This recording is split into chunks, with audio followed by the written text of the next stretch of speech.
কিছু দলে যেতে শহীদেরা ডাকবে, জালিমের রোশানল ছিল আরো কারণে আমরা মহান রবের দরবারে শুকরিয়া জ্ঞাপন করছি। আলহামদুলিল্লাহ।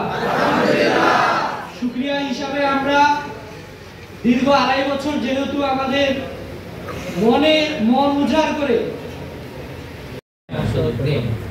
আমাদের কেন্দ্রীয় সভাপতি নির্বাচন করা হয় ছাত্র শিবিরের সদস্যদের পক্ষ থেকে। এরপর কেন্দ্রীয় সভাপতির ভোটের পর তিনি কার্যকরী পরিষদের পরামর্শক্রমে সেক্রেটারি জেনারেল মনোনয়ন দিয়ে থাকেন। আমরা তাহলে আজকে এখানে দিয়ে আমাদের সেই মনের ভাব প্রকাশ করতে পারি তো? তাহলে শুরু হয়ে যাক। লিল্লাহি তাকবীর, নারে তাকবীর।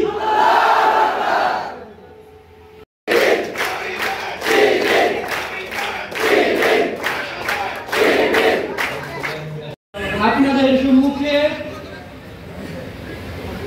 প্রশ্ন উত্তর ও নসিহা পেশ করার জন্য সবিনয় অনুরোধ